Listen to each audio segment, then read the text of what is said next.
Henry Valenzuela. 2000 West Country Lane is where I live, here in Yuma. So, I've taken an oath to support and defend the Constitution of the United States.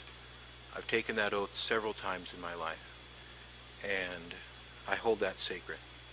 I know all of you have taken that oath, and I assume that you also hold that sacred.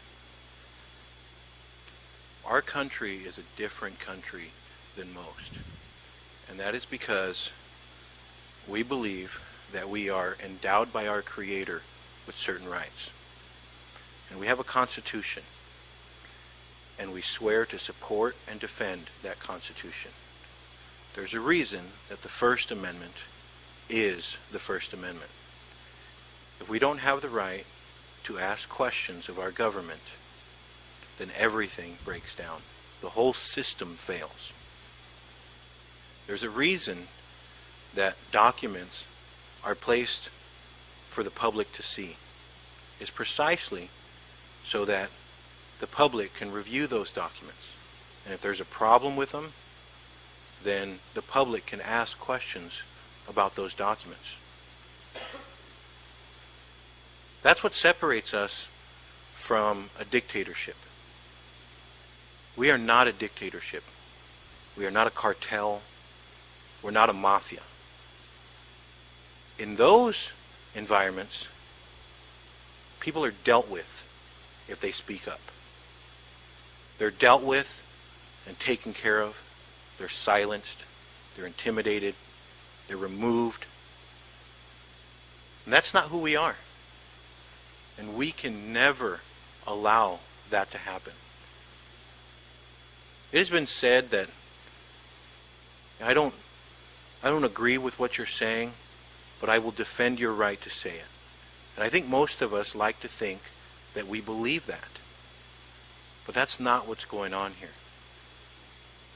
I have asked some questions about financial documents that I have found that are available to the public.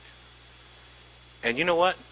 Maybe I'm wrong about all this stuff, but I still don't have the answers.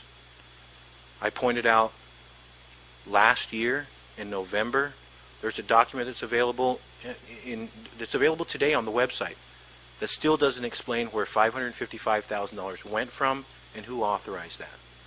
That's from the Development Fee Annual Report 2016-2017. From the 2017-2018 Development Fee Annual Report, there are errors.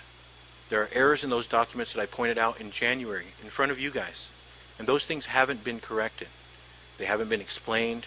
Those answers still haven't come out. And what has happened as a result of me asking these questions? There have been internal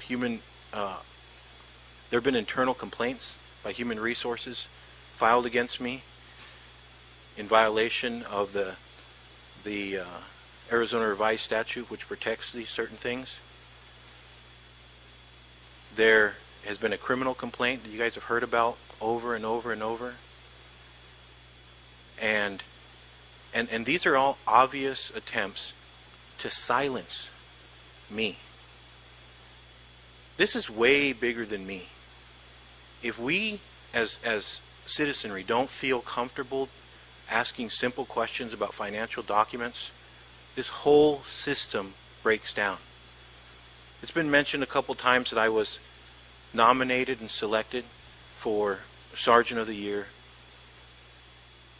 And you know what? It's an award.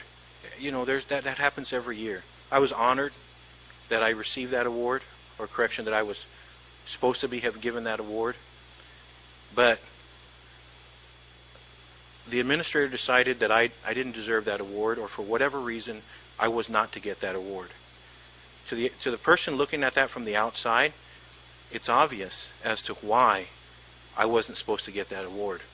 But more than that, not only did he direct them to not give me the award, he threatened the pay of 170 sworn officers.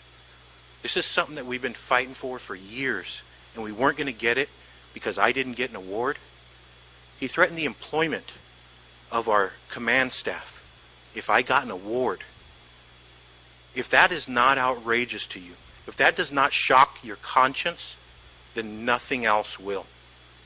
I implore you, look into this. Just a few seconds to wrap up. If you don't believe me, and it's okay if you don't, maybe my credibility is questioned. One man's credibility that is not questioned in this community is retired Chief Lee Can. And he was the one that was forced to make that very difficult decision. So contact him. And please, everybody works for someone. He worked for the administrator, but the administrator works for you. And you folks work for the good people that vote in this community. Thank you.